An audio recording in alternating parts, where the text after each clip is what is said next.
Brought to you by BunnySlippers.com. 810, The Old Ones. Throughout the weird fiction of H.P. Lovecraft, the term Old Ones is employed in various contexts. His first mention of the Old Ones appears in The Call of Cthulhu, 1926, where he uses the term in reference to a group of primordial beings entombed in the mythical city of R'lyeh. At one point in the story, Inspector John LaGrasse of the New Orleans Police Department raids a cult ritual gathering, capturing several of its members. They worshipped, so they said, the great old ones who lived ages before there were any men, and who came to the young world out of the sky.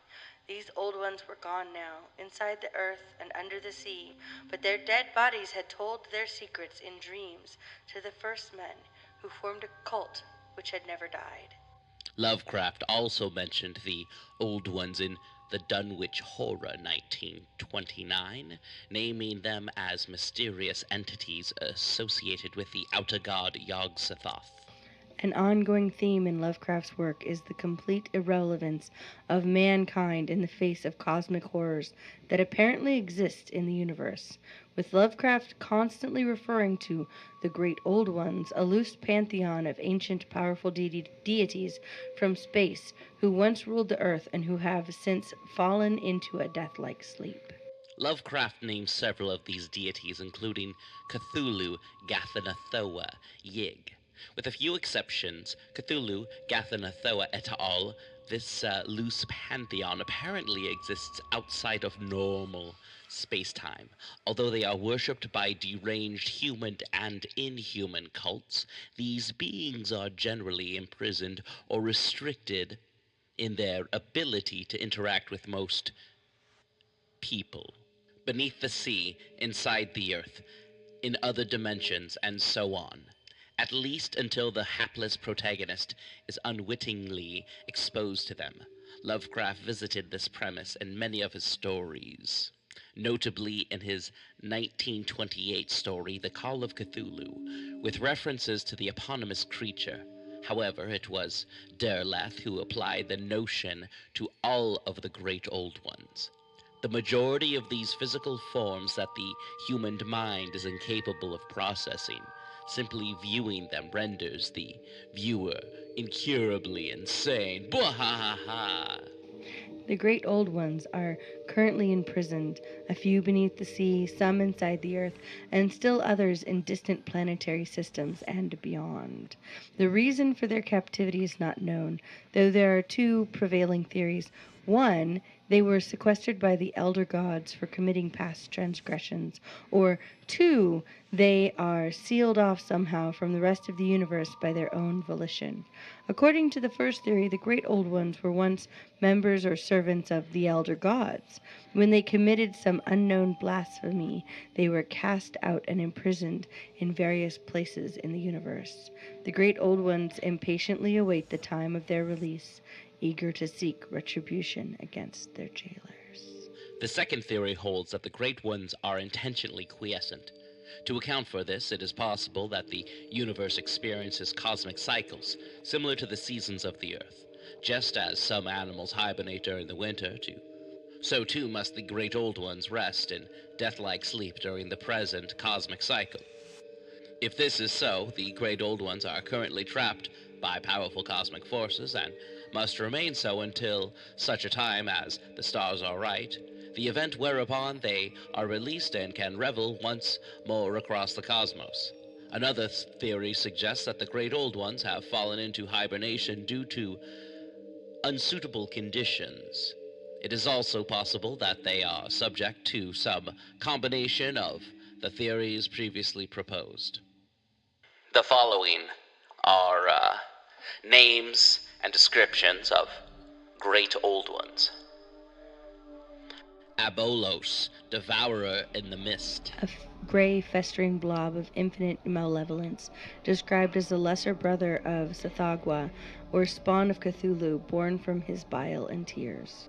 Alaha, herald of Sequoio. An entity of living sound native to the Gulf of Sagulhu, and manifesting as a huge, monstrous being. He is served by the denizens of Cthulhu, which are made of his same substance. Convenient. Amuet Chiba, devourer of the stars. A dark, cloudy mass with tentacles absorbing falling stars. Amon Gorloth, creator of the Nile and the universe's equilibrium.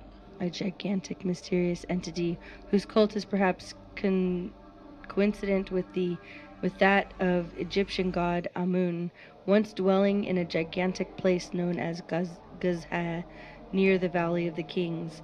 His dreaming force was able to shape reality, causing life to eventually flourish within the Nile Valley over 3,000 years ago.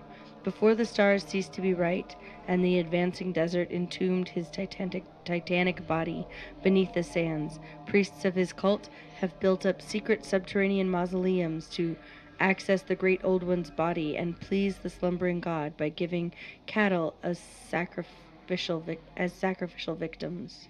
Afum Zah, the cold flame, lord of the pole. Appears much like Cthulhu, but gray and cold. Arwasa, the silent shouter on the hill. A humanoid torso with tentacles instead of limbs, and a short neck ending in a toothless, featureless mouth. Atlatna Cha, the spider god, spinner in darkness. A giant spider with a human-like face. Ayaiya, serpent goddess. Ayeg, Aiga. Daughter of both Yig and the outer goddess Yid Hara, appearing as a gigantic octopus-like horror with serpentine eyes and detachable tentacles, which may move independently. She dwells within the cavern of a deep canyon somewhere in Texas. Eilith, the widow in the woods, the many-mother. A tall, shadowy humanoid figure with yellow glowing eyes and strange protrusions like the branches of dead trees. She is a servant of Sub-Niggurath. Bahout Zugamog, the bringer of pestilence. A huge, flying scorpion with an ant-like head. Ba-Satan, master of crabs. Not described, possibly a humanoid crustacean or a gigantic crab. Bgnithun, the soul-chilling ice god. Appears as a cryonotic humanoid followed by an eerie blizzard. Bokrug, the giant water lizard, the doom of Sarnath. Appears as a gigantic water lizard. Bugshash, the black one, the filler of space, he who comes in the dark. Appears as a black, slimy mass covered in eyes and mouths, much like Shoggoth. Byatis, the Berkeley toad, serpent-bearded Byatis. Appears as a gigantic multicolored toad with one eye, a proboscis, crab-like claws, and tentacles below the mouth. Shaner Fan, the horror from the hills, the feeder. Shan Narfan. A vampiric elephant-like humanoid with a mouth at the end of its trunk. Cotelacure, serpent-skirted one. Appears as a gigantic reptilian humanoid with two facing snakes in place of an actual head. As depicted in the Cotelacue statue, she was the former mate of Yig, revered in Kinyan along with her consort. Coinchen, A marine tentacled horror made of fish, whale, and octopus-like features. Cromcrosh, master of ruins, bloody crooked one. Not described, but likely something gigantic and serpent or worm-like. Kachap, dark water god. A formless mass of shape-shifting water. Kathigya, Half-sister of Cthulhu, which spawns the star spawn of Cthulhu. Cthugha, the living flame, the burning one. Appears as a living conflagration. Cthulhu, master of Ralye, the great dreamer. A massive hybrid of human, octopus, and dragon, he is usually depicted as being hundreds of meters tall with webbed arms, tentacles, and a pair of rudimentary wings on his back. Cthelia, secret daughter of Cthulhu. Appears as a huge, winged octopus-like creature with 6 eyes, youngest of Cthulhu and Eda Ya's progeny. Kotgoh, the dream demon. No description available. Kaiga, the destroying eye, the waiting dark. Appears as a gigantic black mass of tentacles with a single green eye at the center. Cynothoglis, the mortician god, she whose hand embalms. Appears as a formless mound with one arm-like appendage. Dumin, the burrower from the bluff. A serpentine, likely tremors-like, earth-shaking horror dwelling in the subsoil of Memphis, USA. The dweller in the gulf. Eidolion of the blind. Appears as a huge, eyeless, black, soft-shelled tortoise with a triangular head, two whip-like tails, and suckers on the end of each tail. Digra, the stone thing. A jewel-faceted, semi-crystalline geode with mineral tentacles. Dithala, lord of lizards. A gigantic saurian creature similar to Bakrog, but terrestrial and endowed with a mane of tentacles. Zwebwa, the white god. A ravenous plant god who arrived from Zykloti to Earth, awed by the insects from Shagai. He appears as a white orb hiding an enormous magenta excrescence like an orchid or a lamprey-like mouth with emerald tentacles tipped with hands emerging from within the hideous mass. Ihort, the pale beast, god of the labyrinth. Appears as a huge, pallid, gelatinous oval with a myriad of legs and multiple eyes. Ilor, the star seed, the plant god. A plant-like parasitic horror native to the jungle planet Krilliand, which orbits a dead green star. Etepsid, Ignis. They're just pranking us. Yeah. A formless monstrosity with huge arm-like appendages. Gadomon, a seed of Azathoth. A bluish-brown, slimy monstrosity riddled with holes and an occasional malformed head. Gathanathoa, lord of the volcano, Thoa. Appears as a colossal horror with multifarious appendages and gorgon-like powers. Yizguth, the sound of deep waters. A titanic mass of jelly-like material. Yehoveg, the ether anemone. A cosmic entity manifesting as a gigantic spongy and fleshy mass, covered in a myriad of both eyes and spines. He is said to be the nemesis of the outer god Uvhash, usually summoned to contrast this deity. Glaki, the inhabitor of the lake, lord of dreams. Appears as a giant three-eyed slug with metallic spines and tiny pyramid-like feet underneath. Gleeth, the blind god of the moon. An eyeless and deaf lunar deity worshipped in the ancient continent of Thaimdra, as well as in the Dreamlands, often mentioned as similar to Monomoke, though apparently not related to each other. Gloon, corrupter of the flesh, master of the temple, Gloon. Usually manifests through a Dionysian sculpture, but its true form is that of a gigantic wattled slug thing. Go Boggeg, the twice invoked. Appears as a colossal pillar of amorphous alien flesh with cyclopean head. It drags up the continent it is summoned in and causes the entire world to suddenly cave in on itself. Why would anybody invoke it twice then? How could you even invoke it twice? Well, who says it's our world that it's been invoked once? Well, I mean, you'd have to be on a spacecraft, invoke it, and then... But how could you... Look, you can't go to the same river twice. Yeah. God of the Red Flux. A vaporous red entity haunting the rainforest of Central Africa.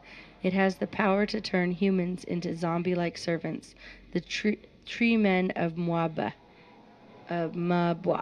Gog Hor, eater of the insane.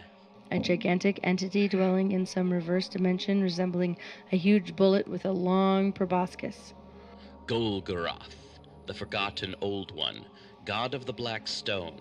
Appears as a gigantic black, toad-like creature with an impossibly malevolent glare, or a tentacle, scaled, bat-winged entity.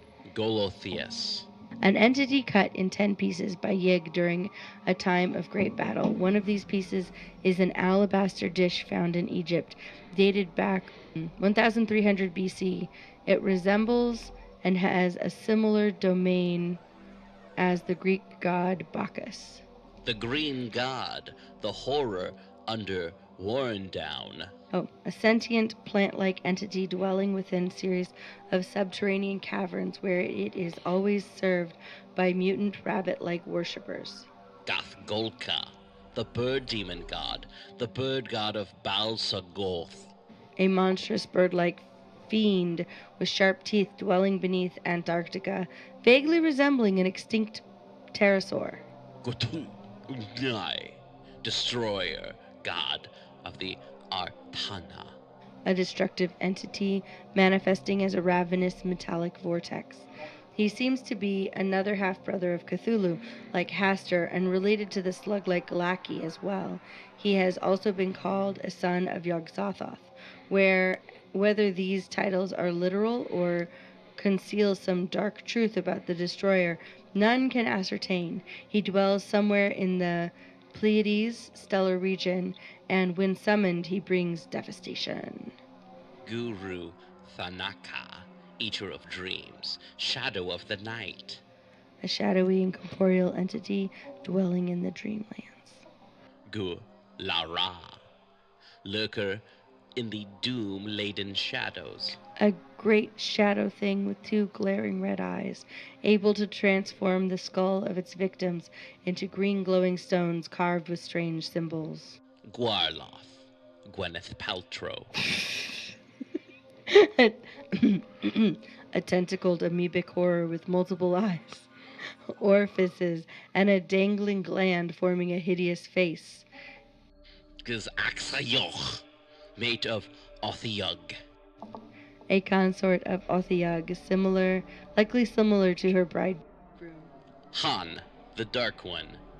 A being made of cold, howling mist bound to Yig by worship. Wait. Okay. Hastilyik, the Contagion. A microbial entity responsible for plagues. Hastur, the Unspeakable. He is not to be named. The Lord of Interstellar Spaces, the King in Yellow, the Peacock King, Zukala Koth.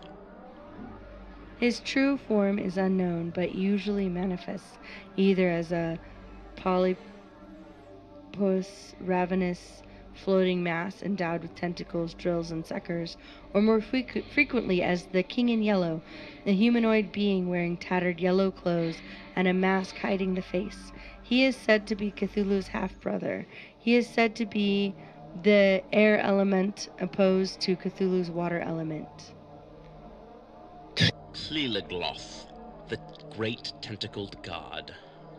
A towering greenish trunk with a crown of tentacles, a row of multiple eyes, and a series of additional lateral grasping appendages. Man, I bet he gets everything done. Hyogyai, the Outsider. A monstrous, amorphous, whirling entity living within a wandering black hole called Vixnialdru, which also hosts a city made of titanic blocks, inhabited by mysterious creatures resembling either worms or lizards. Stay golden. Hyogloth-yai, because, the Outsider. Yeah. He's known as the Outsider. Is he? Oh, Yeah. yeah. Anyway, sorry. Right. Stay golden, pony. Hanuru, the Great One.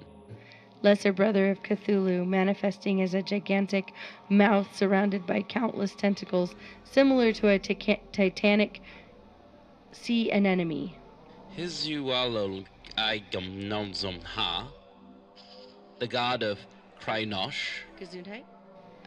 He has a spheroid body, elongated arms, short legs, and a pendulum-like head dangling underneath. He is the brother of Gisgoth and uncle to Sithagwa. Idya, Cthulhu's mate, Zothic matriarch. A gigantic, pale, worm-like horror dwelling beneath the crust of the star Zoth. She has been Cthulhu's first bride, and with him spawned 3 sons, Gathanathoa, Yathoatha, Zoth Omog, and a younger daughter, Cassilia, in Pessia, the sea horror.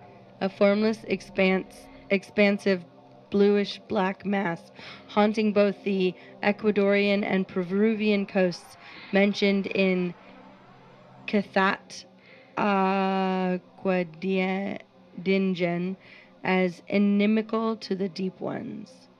Iod, the shining hunter. A levitating, sinuous, glowing creature. Istasha, mistress of darkness.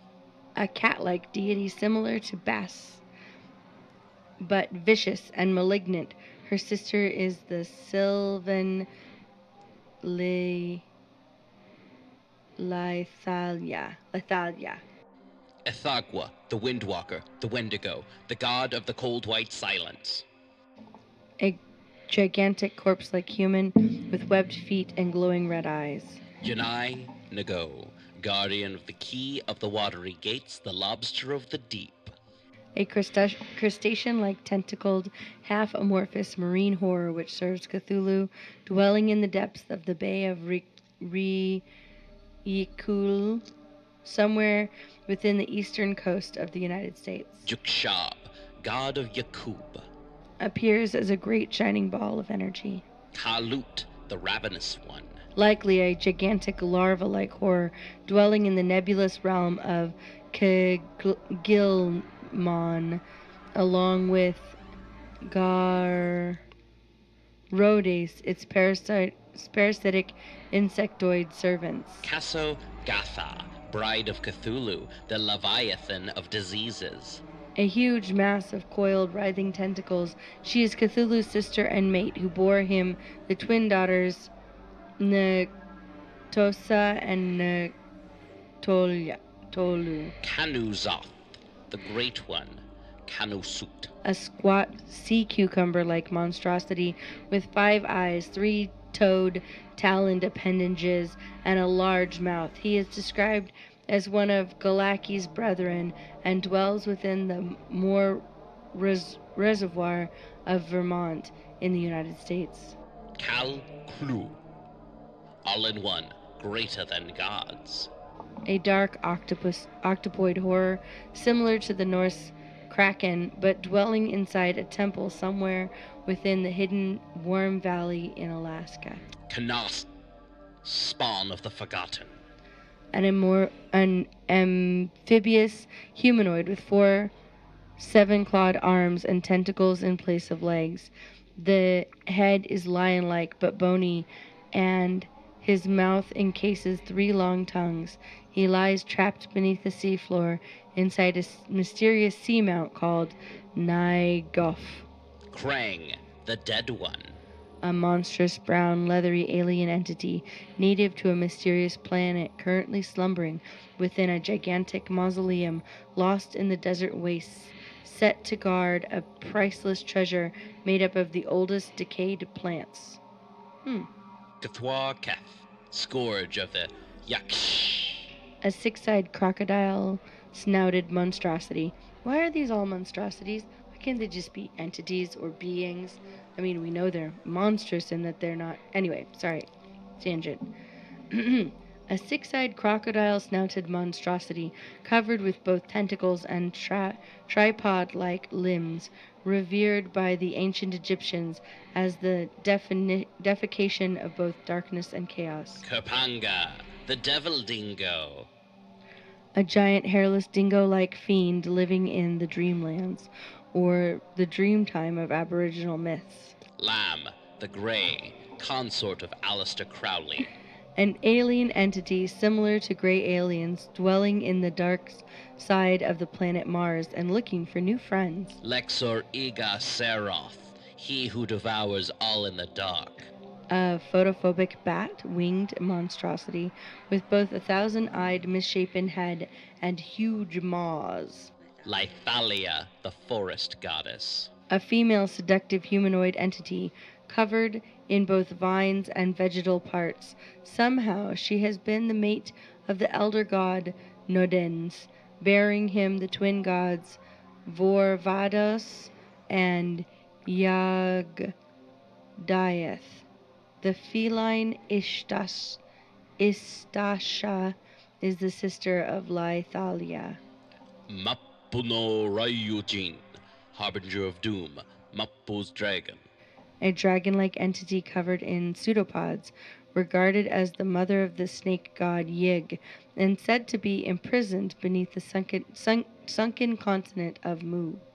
Mbasui Guandu, the river abomination. A spider-eyed, bat-winged horror lurking within the Congo River.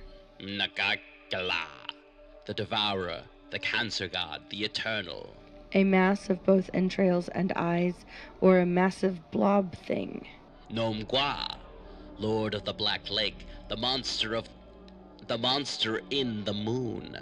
A very large and eyeless lizard-like creature with a crown of feelers. Mordigan, the carnal god, the great ghoul, lord of Zul Ba Sai, Mordoth. A shape-shifting cloud of darkness, another one. Mormo, the thousand-faced moon. Mormo appears in many forms, but three are most common. A mocking vampiric maiden as a harried gorgon, or as a hunched toad-like albino with a mass of feelers instead of a face. This last form is the appearance of his servitors, the moon beasts.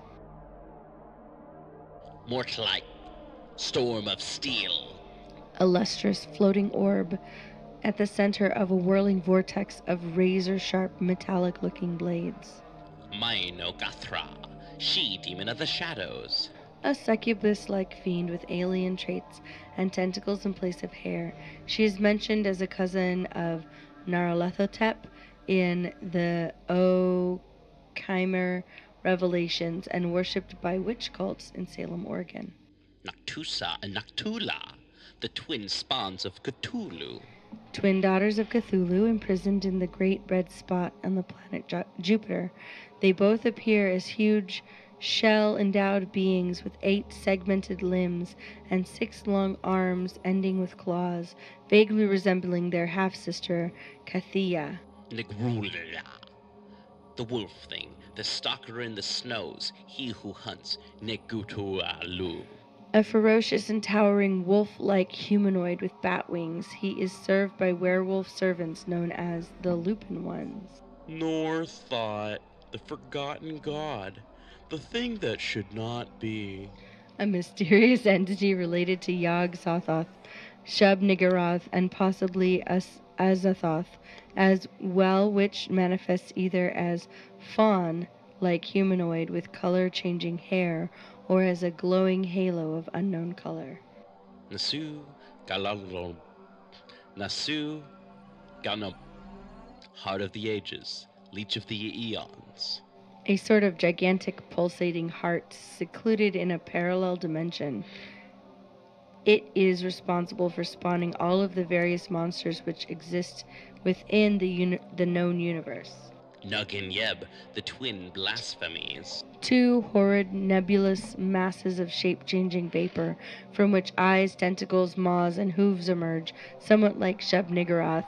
They have been spawned by Yog-Sothoth, and both, or either, are regarded as the blasphemous parents of Cthulhu. Nagoya Ga, the kraken within. A blurry, dark, kraken-like entity mentioned in the Song of Yeste, and said to dwell in outer space. Nikrama, the zombifying essence. A tall, larva-like monstrosity with hundreds of segmented talon tendrils, exiled by the elder gods to a parallel dimension, with close connections to the rainforests of South America, where he lures human victims to enslave from other dimensions. Formerly, he was too an elder god. Didn't we already do this one? Nope. The red guy. His the same MO. Oh, well, we'll figure it out. Okay. Nyogatha, the thing that should not be, hunter of the red abyss. Appears as an inky cloud of shadows. Abmabu, the shatterer. A giraffe-like reptilian monster. Orn, Nagoma's mate. Appears as a huge tentacled mollusk. Athum, the ocean horror. A twisting tentacled mass with a single alien face somewhere in the center of the slimy, squirming mass. Athuyeg, the doom walker. Appears as a gigantic tentacled eye similar to Kayega. Appears as a gigantic tentacled eye similar to Kayega, but much more similar to the monster featured in the horror movie The Crawling Eye. He currently dwells within the subsoil of Kansas in the fabled Seven Cities of Gold. Percy. Maddening, twisted-minded alien entity appearing as a feminine figure in a red cloak with 3 eyes and an utterly alien face. Likely coincident with classical underworld goddess Persephone, she manifests abroad as a ghost ship and contact traumatized humans with hidden artistic talent to spread both chaos and despair across the world. Feral, also known as Feral the Black. A black-fanged cyclopic demon with arms like swaying serpents. The entity normally dwells in another dimension, a seething and subdimensional chaos beyond the mundane universe. The Wizard of Aben and Hyperborea sometimes summoned Feral to query him for arcane information. Pasuchual, the Elder One. A tall humanoid with an eyeless, sea anemone-like face and a beaked, grinning mouth, who can be summoned like a djinn. Ptar Xtalan, the leopard that stalks the night. A mysterious entity related to zoomorphic shapeshifters, especially werecats. Quachul Utuas, treader of the dust. Appears as a miniature wrinkled mummy with stiff, outstretched claws.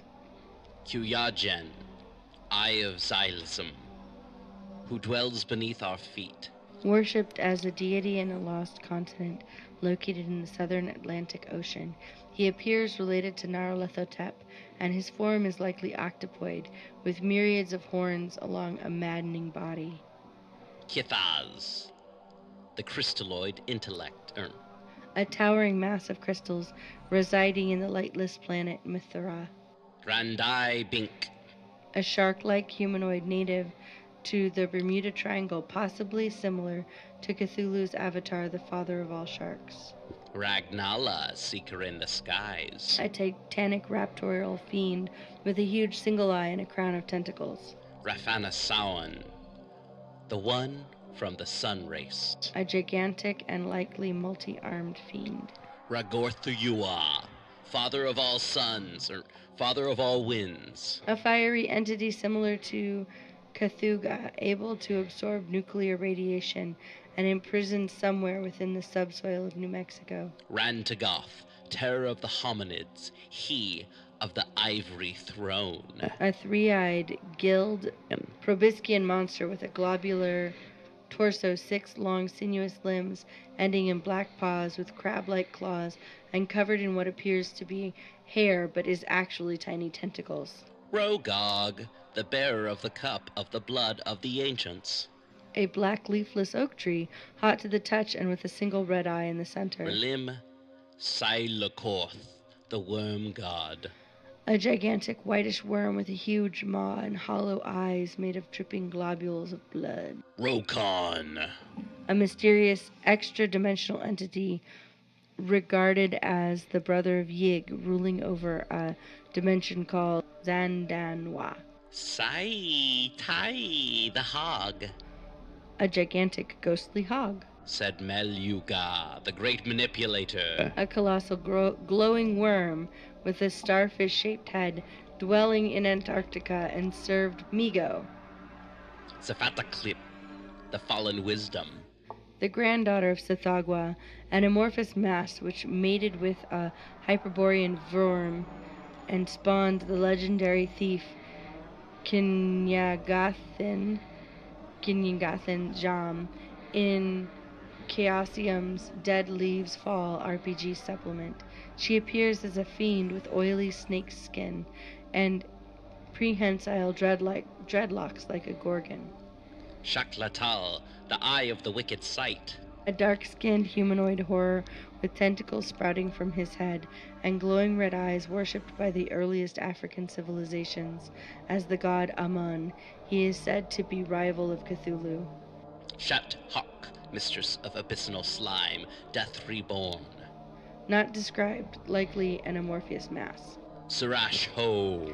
Mysterious entity mentioned in Howard Philip Lovecraft's letter to James F. Morton as a descendant of Cthulhu, which spawned other two horror descendants, Kaba the Serpent and Goth the Burrower.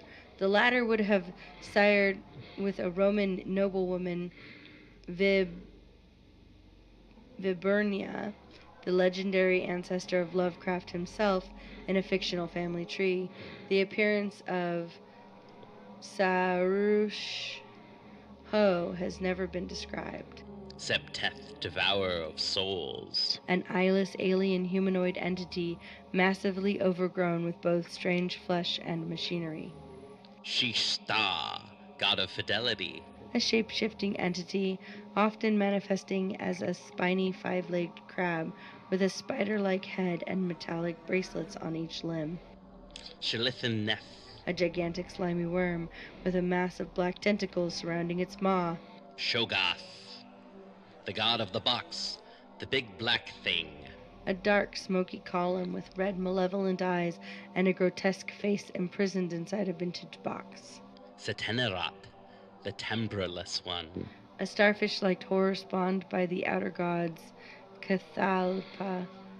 It has been cut into pieces, but individual fragments live independently. Shudwel Mel, burrow beneath the great Cathoan. Appears as a colossal worm with tentacles for a head. Shoy Nil, devourer of the earth. A dark blob of darkness endowed with tentacles. Stan Li, the lost one. A gigantic marine horror with 12 snaky limbs endowed with suckers and a beard of tentacles, both served and reserved by vicious merfolk known as the Children of Stanhi.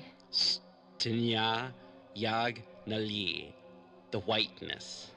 An invisible entity made of both snow and chill, servitor of Ithaqua. Sumanus, monarch of the night, terror that walketh in darkness. A mouthless, grotesque humanoid with a pale tentacles protruding from underneath a dark robe. Swarog.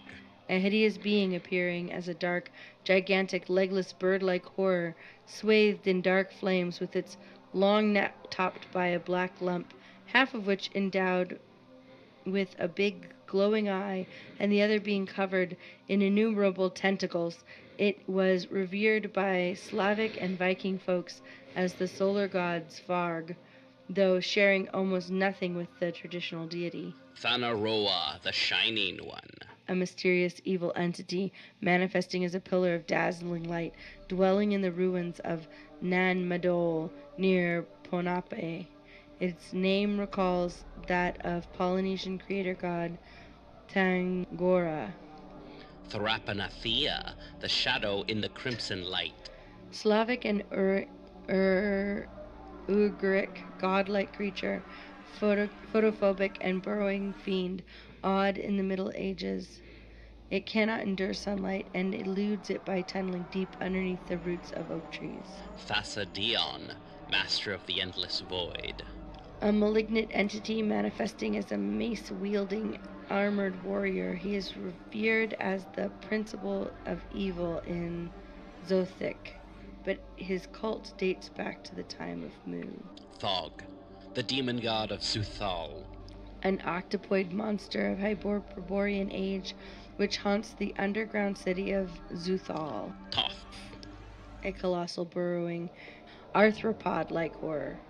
the Wriggle, the god beast.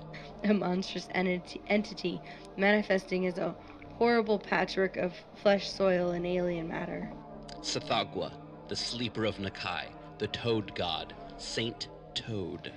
appears as a huge, furry, almost humanoid toad with a bat-like sloth. Tulu Shugala, A the mysterious watery subterranean dweller horror dwelling beneath. deep within the flooded caves of Florida, served by the eel-like horrors known as the Tulish. Turua, father of the swamps, the bayou plant god. A fungal entity with both tentacles and tendrils which haunts the swamplands of Florida, somehow similar to the green god. Yui Zil Kapak, lord of pain. A sadistic entity trapped by the elder gods in a remote dimension of the space-time continuum, and appearing as a 4-meter-tall lizard-like horror with 6 legs and a mouth filled with vicious fangs. Ult Uls Hur, the great horned mother, black glory of creation. A huge, faceless creature with various appendages sprouting from its head, a beard of oozing horns, many reddish teats, and fish-like fins sprouting from an egg-shaped body. Vumzofa, mother and father to all marine life, the hermaphroditic god. An amorphous monster of prodigious size covered in a multitude of eyes, mouths, projections, and both male and female genitalia. Vibur, the thing from beyond. A huge, furry, and rapidly shifting entity casting radioactive stones. Vile Oct, A dragon-like or reptilian entity said to be a familiar of Yig. Volgna Gath, keeper of secrets. A slimy, shape-shifting mass which can be summoned with mud and the blood of the invoker. Voltyig, Yig's terrifying son. The spawn of the snake god Yig, appearing as a winged and feathered serpent with flaming nostrils, somehow similar to the Aztec god Quetzalcoatl, trapped inside a dark tower topped with a giant 5-pointed star. Vithiarlopus, the starfish god. A tentacled horror similar to the sun star, but endowed with branching tentacles, spines, myriads of blue glaring eyes, and gaping maws. Volthum, sleeper of Ravermos. May appear as a huge unearthly plant. The worm that gnaws in the night. Doom of Shagai. A massive worm-like fiend similar to a graboid from Tremors. Zalafu, the dread one. A titanic globular mass of various dark colors, endowed with a huge shining eye in the middle of the alien bulk. Shatron, the goat god. A sadistic, mind-controlling fawn-like humanoid, likely related to Shub-Niggurath. Zinlergast, the ever-consuming. A bristly mass with large gaping maws, made up with tentacles and spider-like limbs. Zerndeth, maker of illusions, lord of unreality. An illusion-making entity with no true form. Zitalu, being of higher dimension. A tentacled, multi-eyed, soul-devouring abomination which dwells between dimensions. Zotli, lord of terror, the black kraken of Atlantis, demon god of the elder night. A rolling cloud of emanating darkness in a vortex of boreal cold, revered by Atlantean priests of the Hyperborean age. Zoszoli Gahua. A 3-eyed, octopoid, and parasitic horror trapped inside a Central American mountain range. Yigha, the faceless one. A 10-foot-tall, winged being which rules over the night ghosts before being defeated in ancient Britain by a centuria of Roman soldiers. Yagalanak, the defiler. Appears as a naked, obese, headless humanoid with a mouth in the palm of each hand. Other features are nebulous. Yagni. A hideous female or hermaphroditic entity of tremendous power, cousin of Cthulhu and Hastur, imprisoned by the great old ones, being themselves aware of her powers. She dwells within the Temple of Pillars, in the depths of Kayarthalum, located somewhere in the northern hemisphere. Her appearance is never described, but likely formless, larva-like and tentacled as depicted in the minion spawn, which serve her parasitizing human victims. Uraster, the worm god of the lords of Thule. a worm-like monster dwelling at the North Polar latitudes, said to be the rival of or inimical to Nyarlathotep. Yig, father of serpents. A giant snake with human-like arms covered in scales, son of the Mapos dragon. Children of his are Ayaig, Voltaig, whereas Rokon is regarded as the brother of Yig. Yalla, master of seas. A monstrous barrel-shaped sea worm with tentacles and a lamprey-like mouth. Nyamnar, the Darkstalker. A shape-shifting entity spawned by the outer gods. The outer god Ningir Korath, to serve him only. It may grant great powers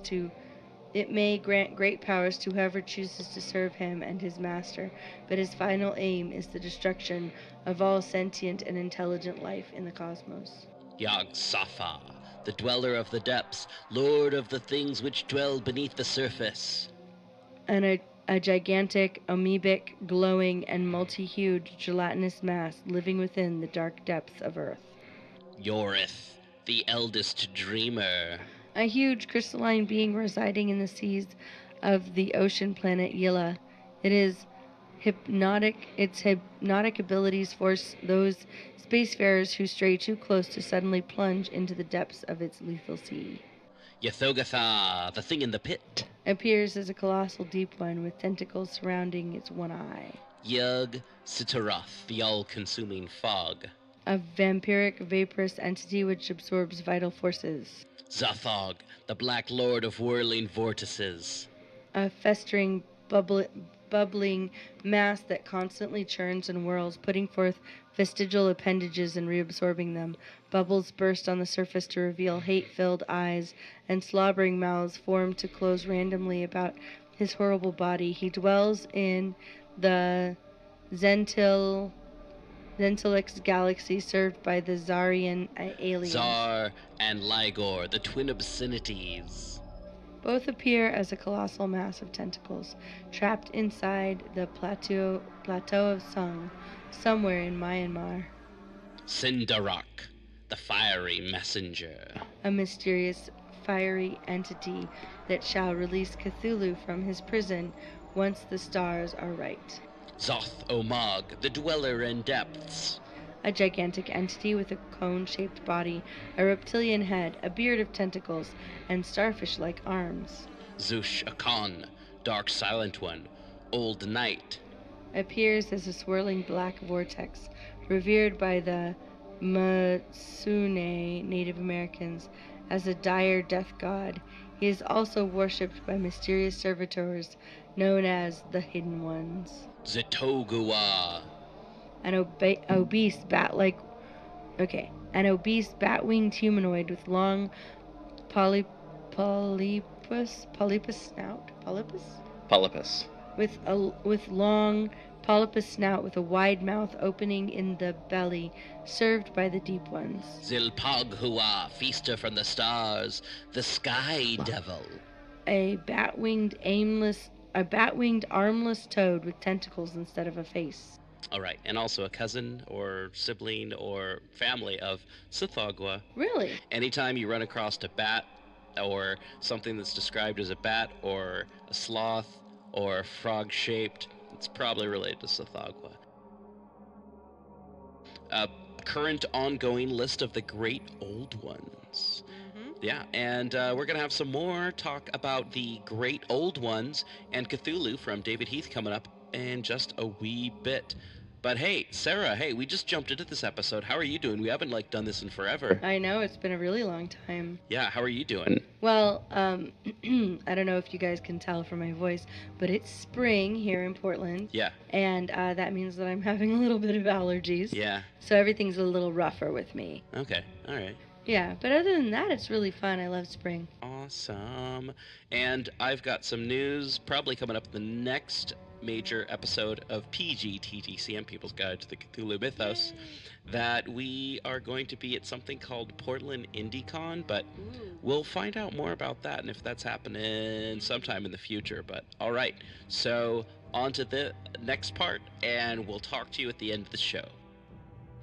Hey everybody, this is DB Spitzer, and I just wanted to talk to you about Weird Book Annual 2, Weird Book Returns, featuring a Cthulhu Mythos theme this time. Last year was witches, stories about, featuring our favorite elder god, our elder things, our great old ones, all that cool fun stuff, spooky books, full of great fantasy and horror tales. Included this time are The Shining Trapezohedron by Robert M. Price, A Noble Endeavor by Lucy A. Snyder, Ancient Astronauts by Cynthia Ward, The Thing in the Pond by John R. Foltz, Enter the Cobweb Queen by Adrian Cole, Tricks No Treats by Paul Dale Anderson, Ronnie and the River by Christian Riley, Cellar Dweller by Franklin Searwright, Yellow Labeled VHS Tape by R.C. Mulhare, Trauma by L.F. Falconer, Mercy Holds No Measures by Kenneth Bykirk, Treacherous Memory by Glenn Owen Brass, The Hutchison Boy by Daryl Schweitzer, Dolmen of the Moon by Deuce Richardson, Lovecraftian Limerick by Andrew J. Wilson, A Wizard's Daughter by Anne K. Schwader, The Shadow of Azathoth Is Your Galaxy by D.B. Spitzer. Ever hear of the guy? Ascend by Mark A. Bihalako, The Solstice of the Father Moon by Alan Rosinski, The Stars Are Always Right by Charles Lovecraft, Demonic Nathasipata by K.A. Opperman, Azenith by Ashley Diocese, The Book of Ibon, translated by Frederick J. Mayer. You can check it out on Amazon, where it's going for $13 paperback, 55 cents Kindle. Or you can check it out on Wildside Press, or, I don't know, follow them on Facebook. And might be a good time to follow People's Guide to the Cthulhu Mythos and our other podcasts that you hear more often than this, Black Clock Audio Tales, or as I label it when I'm editing it, B-Cat. All right, back to the show.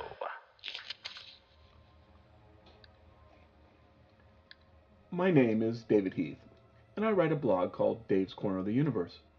We discuss many topics on that blog, and one of my favorites is the writings of H.P. Lovecraft. Today we're going to be focusing on one of his creations, The Great Old Ones. When I was discussing this with DB on what he wanted me to cover, he gave me some very broad guidelines. He basically said, what you wanted to focus on, but who were the Great Old Ones? Why were they imprisoned on Earth? Now, that can be kind of dangerous instructions to someone like me who suffers from AADD, and we're going to go kind of all over the place today. We're going to include things that are pretty shallow and introductory for people who just begin to learn about Lovecraft and his writings, to some rather deep dives, type of conversations that are usually held late at night in college dorms. I'm going to start off. Lovecraft's writings are a work of fiction, and I in no way consider them to be real, in the form that I think he was describing real cosmic entities and that he was some sort of prophet. But I do think, for context of conversation, that sometimes the best terms to use to have a conversation about writing, and Lovecraft's writing especially, or the mythos especially, are religious terms. We do this even at times I don't think we're quite aware, consciously sometimes. The word canon, whether something deserves to be in a body of works or not, that comes from the religious term. So I will be using religious terms when I talk about this. I am in no way meaning to insult someone's true, sincere beliefs. I am not in any way saying that these are actual religious events. They are just the easiest way to share what I have discovered and what I have experienced reading these stories.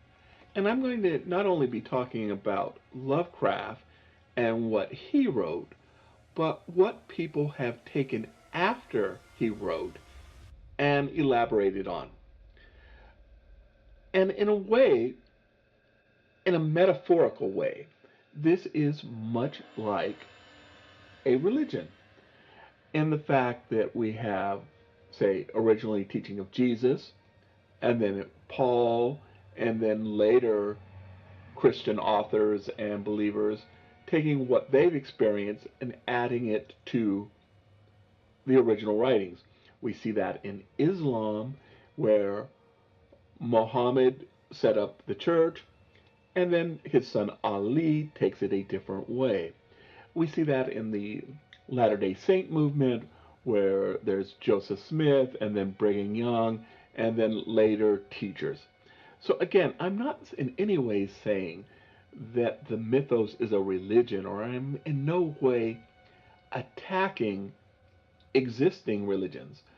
But as a metaphor, if we think of this sort of like that, that the original source material is H.P. Lovecraft, and then he and his writing circle embellished and they elaborated on that. And then after Lovecraft, we get people like Derleth and Brian Lumley who add even more. So even though, again, I'm not saying it's a religion, some of the concepts and some of the growth parallels the same way religions grow in history. Lovecraft was intentionally vague. His mantra when writing was, "The oldest and strongest emotions of mankind is fear, and the oldest and strongest kind of fear is the fear of the unknown." He uses this perfectly. He lets us fill in the gaps. He gives us sort of the basic overview of the story, and then each reader fills in the gaps of his story with whatever is the most scary in their mind. Decades later, Steven Spielberg is going to find this almost by accident making Jaws. He's going to find that because that giant shark submarine robot thing called Bruce keeps breaking down and on occasion looks kind of silly on the camera, it's better to leave the shark out until it can be used most effectively to create a scary scene. Again, we see that in Ridley Scott's original Alien. We don't get to see the xenomorph, we don't get or a lot of details of the xenomorph unless it's there for a specific horrific impact. And for using less for more fear, Lovecraft was a pioneer. What that does, however, is create these blanks that later generations are going to feel almost compelled that they have to fill in. And a point in history where this filling in is going to become almost a necessity is the advent of the Call of Cthulhu role-playing game. So Lovecraft is trying to relay these ideas that are so scary that human words are not able to describe them. Well, here comes the Call of Cthulhu role-playing game, and its whole concept is that you take these undescribable monsters and entities and you codify them. You give them hit points, you give them charisma stats. And when they did this, and it would be necessary for a role-playing game, and in the early 80s, late 80s, early 90s, the Chaosium role-playing game was the biggest advertisement there was for Lovecraft. Thousands of people who would not have known Lovecraft if it were not for interacting with Dungeons and Dragons and the role-playing game were introduced by these games. And so these games had to create details and stats that would become Cthulhian canon. So many things that we consider as basic truth of the Cthulhu Mythos were, if not straight out invented, they were codified and tropified during the beginning stages of Chaosium's Call of Cthulhu role-playing game. Now, a little bit about Lovecraft the man. Lovecraft was not a successful author if your definition of success meant that you made enough money that you could eat. He was rather well celebrated, he was respected by his peers, and his name on the cover of a pulp magazine had a better chance of selling more copies than if it wasn't there. And he is famous for pioneering a form of horror we call cosmic horror. The basic idea behind this is that the universe doesn't care about us as individuals. It's not that the universe is trying to kill us. The universe just doesn't care that your body evolved, or that if your head's held underwater, you will drown. The universe doesn't want you to be killed because it doesn't even care if you exist. And if the universe feels this way, why would superior beings feel any different? There is no loving, tender, caring, redeeming God in the Cthulhu Mythos. And the gods that exist there do not hate you. They are not evil by nature. They are more like nature. They are more like the uncaring universe. If you are in their way, they will dispose of you. But otherwise, you are nothing to them. We are to these advanced cosmic entities like ants are to us. We are a nuisance, they destroy us. Otherwise, they ignore us. Lovecraft apparently became an atheist at a very young age, like 5, 6, 7, somewhere around there. And this is important because we're going to see this interwoven in his world or galactic viewpoint. But I've also heard it said that Lovecraft wrote what he thought would be horrific to other atheists. So that means that the creatures that he writes about are horrific because they are horrific, not because they are based on our concept of good or evil. Now, this is going to come into direct opposition to the writings of Derleth, who is going to basically take over the mantle of the great poobah, if you will, of the Cthulhu Mythos. So the great old ones are not gods in, say, the same way that the word God is used in Judeo-Christianity or even Greco-Roman mythology. These are alien entities. They come from space, they travel through space, but they have powers which are supernatural or godlike to us. Now, in Lovecraft's Dreams of the Witch House, he basically breaks down that magic and witchcraft is a form of advanced mathematics. So, what seems to be magic to us mortals is the great old one's science. Now, especially after Lovecraft, there are many and many great old ones. And it is very possible that each great old one is representative of their race, and this could include Hastur, Yig, Ithaquah, and Cthulhu. We are going to be focusing mainly on Cthulhu here because A, I like Cthulhu. B, it's the one that we have the most writing about. And C, I think it's the one that people most familiar with. Now, even though Cthulhu is mentioned in other stories, he will only appear in one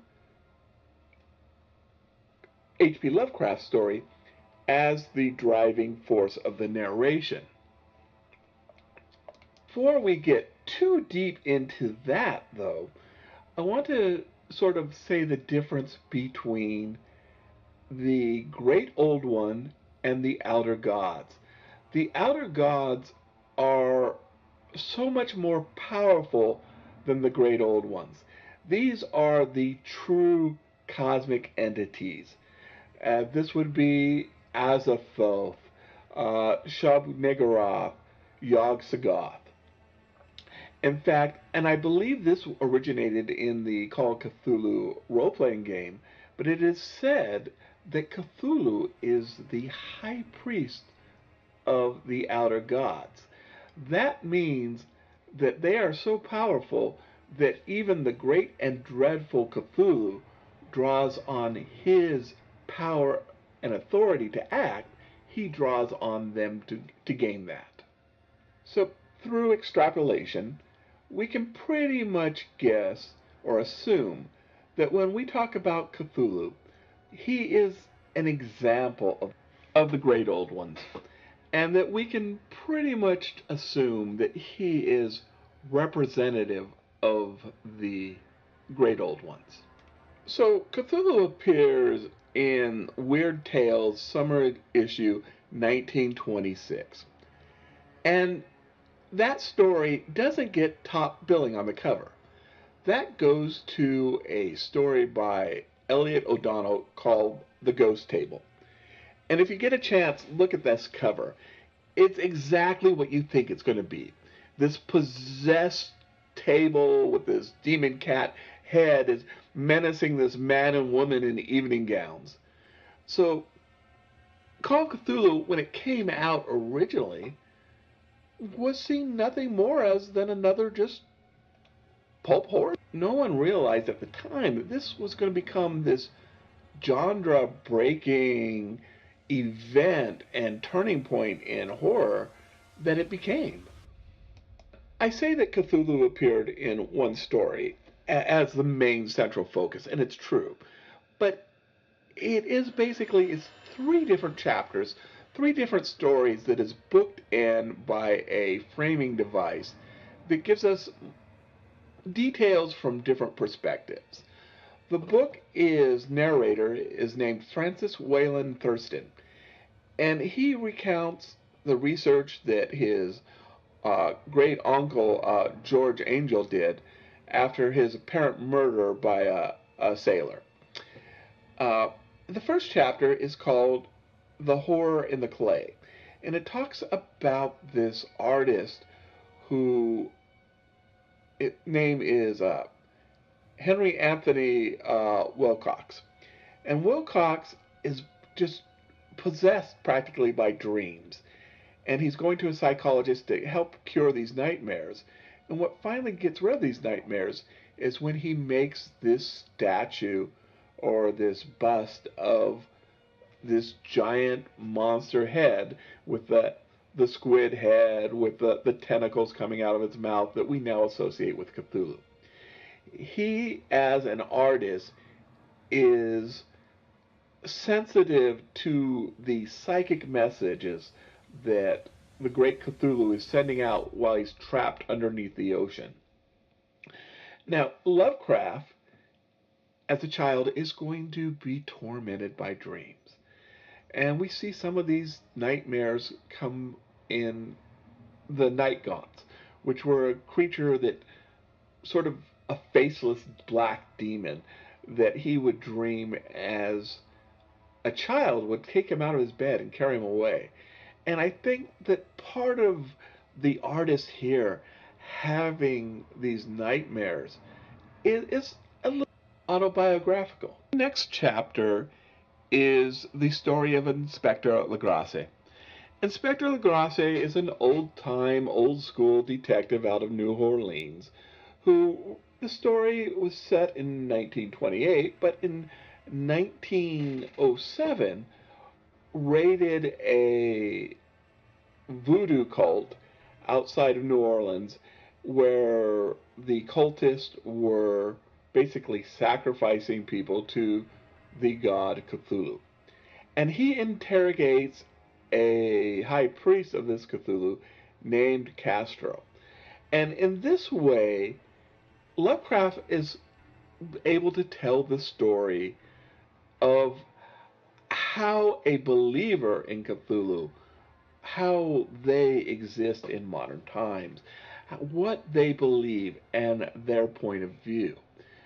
But he can frame it as an interrogation session, and Legrasse, many years later, coming back to an anthropological society and showing these statues, which look a lot like Wilcox's statues that he captured during the New Orleans voodoo raid. The third chapter is called The Madness from the Sea, and it tells of the story of a Norwegian sailor named Gustav Johansen, who was the second mate on a schooner called the Emma. Then it is attacked by a boat, a pirate yacht called the Alert. They're able to fight off the pirates and they lose their ship, but they travel on the Alert. They take it over. And there's this great undersea earthquake. And the lost city of Rael, where Cthulhu is trapped, rises to the surface. And this is Johansen's experience, what he actually sees Cthulhu coming out from his imprisonment. Now, he's the sole survivor, and he doesn't last long after that, but he rams the ship into Cthulhu, basically destroying his body momentarily, because even though Cthulhu is not a Greco-Roman god, he has godlike powers that running him over with a mere boat is not going to destroy him permanently. Like I said, Lovecraft doesn't really go back to Cthulhu as the protagonist in any other story. He does, however, bring him up, and where he says that there was a spawn, a race of Cthulhu-like creatures in the Mountain of Madness. So he elaborates by saying that ancient texts like the Necronomicon talk about the spawn of Cthulhu, the star spawn, and that it hints that Cthulhu is not a single entity, but he either created a race just like him, or these are members of his race. And this becomes a very important backdrop in the sort of metaphysics of the Cthulhu mythos. But it's not storyline.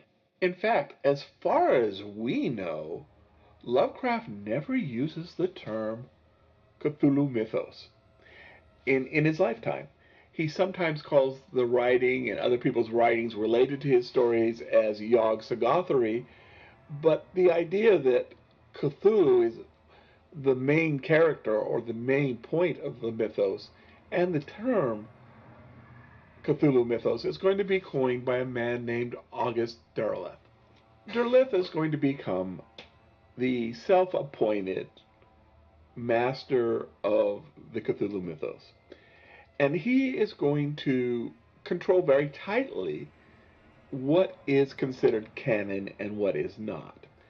Now, a lot of Lovecraftians think that this is a bad thing, but what Derleth did was when he created Arkham House, he was able to basically preserve the writings. Remember I said when Call of Cthulhu first came out, it wasn't the main story. It wasn't the top billed story. With Darla keeping these writings and being able to elaborate on them, it allowed Lovecraft stories to survive into the late 20th, early 21st century and become that pop culture horror icon that it has. If he had not preserved these in a way that people would so easily find, it's very possible that Lovecraft would have disappeared, much like, say, the writings of Seabury Quinn, who was a great pulp writer but is generally forgotten now. But as the poobah of the Cthulhu mythos, Derleth had added some of his own beliefs. And as I said, Lovecraft was this strict materialist, strict atheist. Derleth was a Christian. He was a rather devout Catholic. And he had very Judeo Christian concepts of what good and evil are. And he inserted these into the Cthulhu mythos. So he took the concept that the great old ones were these scientifically based creatures beyond good and evil that just did not care for human beings, not because they were evil, but because their humans are not progressed enough for them to get the great old ones' attention, to basically making them traditional American good versus evil stories. And if there's going to be an evil, well, then there has to be a good guy. And so Dareth created the Elder Gods. And, he took some hodgepodge from Lovecraft and he put things, but a lot of the Elder God concept was Dareth on his own. And he made these Elder Gods were basically the good guys. And the good guys then imprisoned the great old ones. He also takes this idea that we see a little bit in the Mountains of Madness, that the great old ones are not these unique deities, but that they are a race, and he codifies it. And he wrote a story called The Lair of the Starspawn, in which basically what is assumed as two children of Cthulhu, Yalagor and Zar. And so he sort of codifies this as being that Cthulhu is just an example, the greatest and strongest of his race, the Starspawn. He's also going to expand on Cthulhu quite a bit in his story, The Trail of Cthulhu. So we take this one story of Lovecraft and it blossoms. Writer Brian Lumley, who is best known probably for his Necroscope stories, writes a lot of Cthulhian, Lovecraftian horror. And he goes even farther in expanding this. He talks about Cthulhu's daughter, which is Cthulhu, who is basically going to give birth to the new perfect body of Cthulhu, that when his existing body is destroyed, she will birth the non-dying eternal body of Cthulhu. Now, this sounds like magic to us, or supernatural, or divine.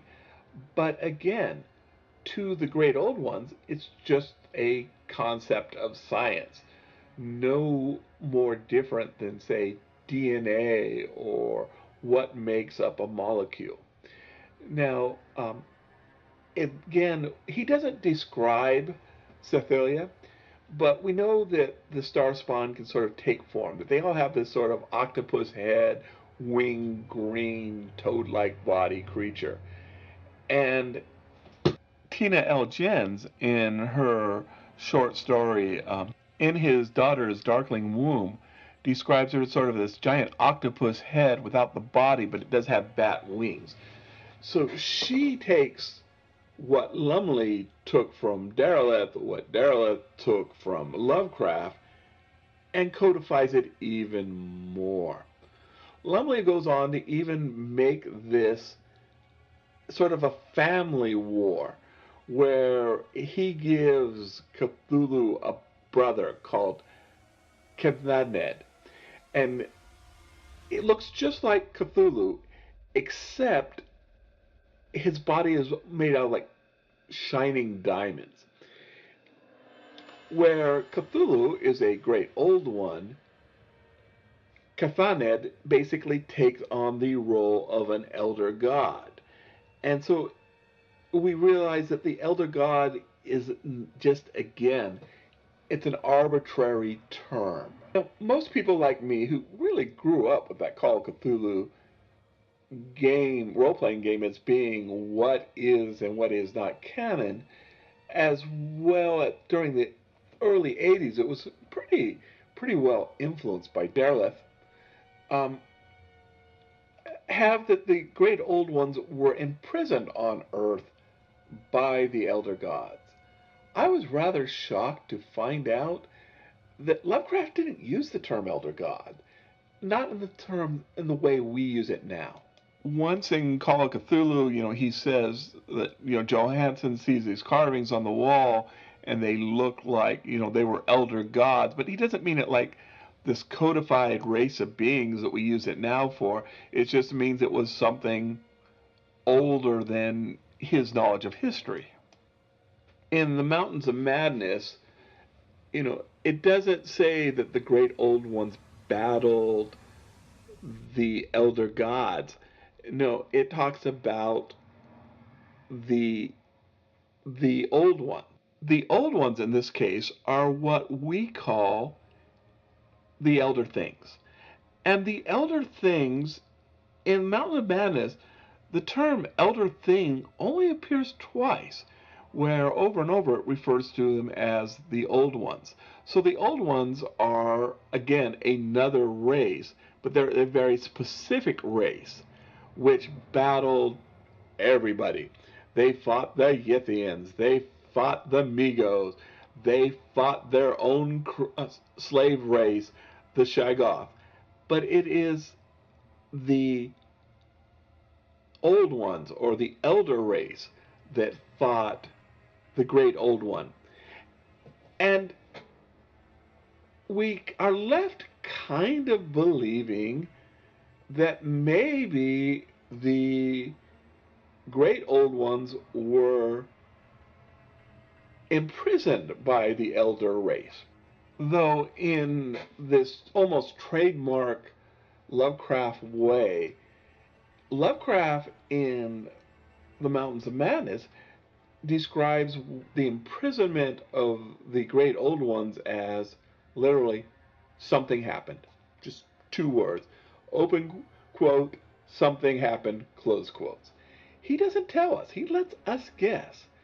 So Derleth and basically elaborates it and says that the elder gods imprisoned them and that they cannot escape until the stars are right. Lovecraft seems to back him up in the part that he is saying that Cthulhu and his race are imprisoned and that the whole stars are right is when he'll be released. But Lovecraft doesn't give us much details on it. That comes later generations. And some of the biggest details are going to be filled out by Brian Lumley, especially in his Titus Crow novels, in which he says that the reason that the great old ones are imprisoned on Earth is that the elder gods, and again, this isn't the elder things or the great old ones or that sort of cactus slash starfish sea cucumber alien race, but these actual group of very powerful entities, almost divine entities, imprisoned the great old ones on the earth. and that they did this by basically a form of hypnotic suggestion. And he takes another sort of almost throwaway concept by Lovecraft, which is called the elder sign. The elder sign is used to ward off these great old ones and their minions. And so Lumley describes them almost like crucifix to vampires. And they're sort of baseball-sized meteorites with an eye and a star, which he gets from August Derleth's writings, not necessarily Lovecraft's writings.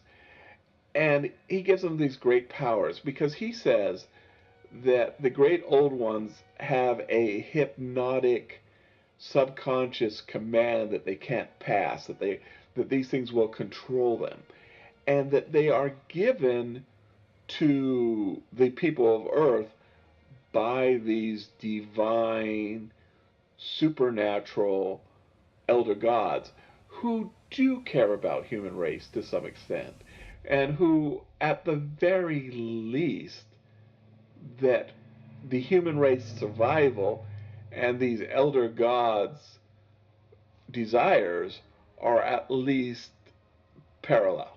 And whether it be a good or bad or indifferent thing, this concept that the great old ones were imprisoned by the elder gods is going to come greatly out of the writings of Lumley. And they will become sort of the unchallenged canon of the Cthulhu Mythos. Now, remember how I said that in many ways the study and literary scholarship of the mythos parallels and resembles theologies. Well, not everybody who meets at the same church believes everything exactly the same. The same can be said for fans of Lovecraft and the Cthulhu Mythos. No one has to be on the exact same page as you, and you don't have to be on the same page as everyone else to enjoy these. There are lots of interpretation. In ways, I'd like to say that there is no wrong answer. Nobody has to believe the same things you do for you to enjoy the stories and to have this feeling of cosmic dread. And to some extent, I think Lovecraft was ahead of the game in that he realized the more you explain horror, the less horrific it is. That each reader has their own experience and their own interpretation, and that's not a bad thing. So the question, who were the great old ones, and what and why were they imprisoned here on the earth? Well, the answer is, it's whatever keeps you up the most at night. My name is David Heath. With me, exploring in a maybe non-traditional fashion just what the great old ones were.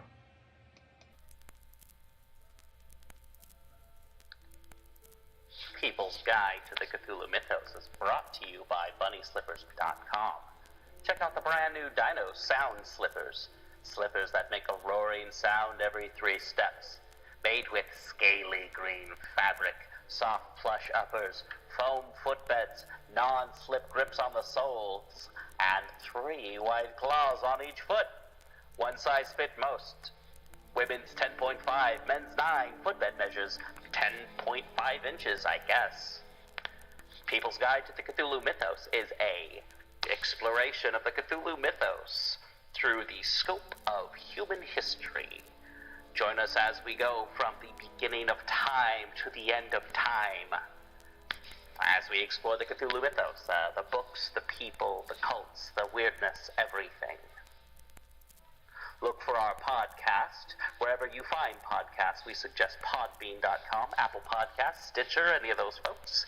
Look for us at pgttcm.com and at Black Clock Audio on Instagram, Twitter, Facebook, Black Clock Audio Tales on YouTube.